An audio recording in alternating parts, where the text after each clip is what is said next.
नमस्कार दोस्तों, स्वागत है आपका आपके अपने YouTube चैनल पर। दोस्तों, आज मैं आपको सुनाऊंगा बीरबल की खिचड़ी की कहानी। रात्रि के भोजन के उपरांत बादशाह अकबर बीरबल को साथ लेकर यमुना तट पर टहल रहे थे। उनके साथ सुरक्षा हेतु कुछ सैनिक भी थे। वो जनवरी का महीना था और दिल्ली में शीतलहर बह रही थी। कड़ाके की इस ठंड में यमुना नदी का जल बर्फ के समान ठंडा हो चुका था। अकबर को जाने क्या सूझी कि उन्होंने अपनी उंगली यमुना के जल में डाल दी और ठंड का एहसास होते ही उन्होंने फौरन अपनी उंगली जल से बाहर निकाली और बोले, बीरबल, इस मौसम में यमुना नदी का पानी बर्फ के समान हो जाता है। इसमें एक उंगली डालना भी मुश्किल है। यदि किसी को इस पानी में थोड़ी देर भी रहना पड़ जाए तो वह जीवित नहीं बचेगा। क्यों, क्या कहते हो बीरबल? परंतु बीरबल की सोच अकबर के बिल्कुल विपरीत थी। बीरबल बोले, मैं आपकी बात से सहमत नहीं हूँ हुजूर। इच्छा शक्ति हो तो मनुष्य कुछ भी कर गुजरता है। यमुना के पानी में कुछ देर के लिए खड़ा रहना बहुत छोटी सी बात है। हम तुमसे इत्तेफाक नहीं रखते बीरबल। इन दिनों यमुना के पानी में कोई खड़ा हो ही नहीं सकता।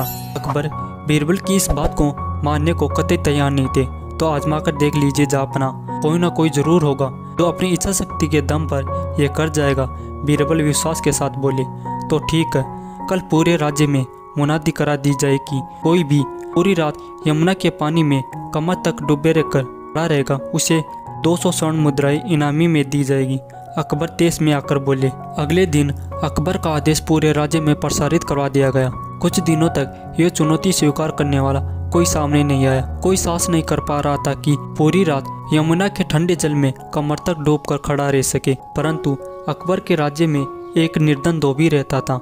उसकी माँ का स्वास्थ्य बहुत खराब था, किंतु पैसों की तंगी के कारण वह उनका इलाज नहीं करवा पा रहा था। जब उसने ये मुनादी सुनी तो पैसों के लिए उसने यमुना नदी में खड़े होने की चुनौती स्वीकार कर ली। वह रात भर अकबर की सैनिकों की निगरानी में यमुना में कमर तक पानी में डूबकर खड़ा रहा और बोर होते ही सैनिक उसे लेकर अकबर के सामने हाजिर हुए। अकबर के लिए यह यकीन कर पाना मुश्किल था।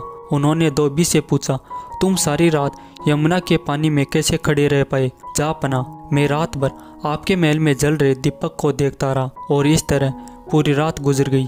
धोबी बोला। यह सुनकर अकबर का पारा चढ़ गया और अकबर गुस्से में आकर बोले, तो तुम सारी रात महल के दीपक से गर्मी लेते रहे तो तुमने बेईमानी की है। तुम इनाम के नहीं बल्कि सजा के हकदार हो। सैनिकों, इसे बंदी बना लो। निर्धन धोबी को कारागार में डाल दिया गया।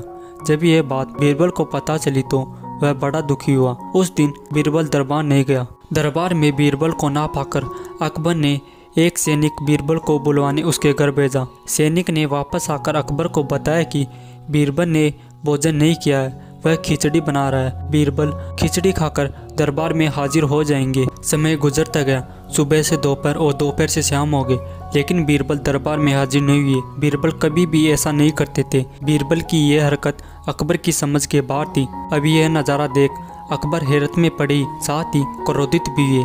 क्रोध में लाल पीले होते हुए उन्होंने बीरबल से पूछा, ये क्या है बीरबल, अब तक दरबार में हाजिर क्यों नहीं हुए? मैंने खबर भिजवाई थी जापना कि मैं खिचड़ी बना रहा हूँ, खाकर दरबार में हाजिर हो जाऊंगा।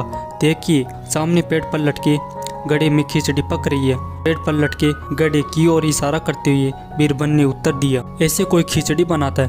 पेड़ के नीचे जल रही आग से ऊपर लटके गड़े की खिचड़ी कैसे पकेगी? अकबर बोले। बीरबल ने उत्तर दिया, जब यमुना में खड़े धोबी को इतने दूर स्थित महल में जल रहे दीपक से गर्मी मिल सकती है तो इस तरह खिचड़ी भी पक सकती है हुजूर। यहाँ तो आग उस दीपक की तुलना में निकट ही है। बीरबल झट से बोले। बीरबल की यह बात सुनकर अकबर का गुस्सा शांत हो गया। वे समझ गए कि बीरबल ने यह नाटक धोबी के साथ हुए अन्याय की बात समझाने के लिए किया है। उन्हें अपने किए पर पछतावा हुआ और सैनिकों से कहकर उन्होंने धोबी को कारागार से बाहर निकलवाया और उसे इनामी की 200 स्वर्ण मुद्राएं दी। इस तरह बीरबल ने अपनी अक्लमंदी से एक निर्धन धोबी के साथ अन्याय नहीं होने दिया।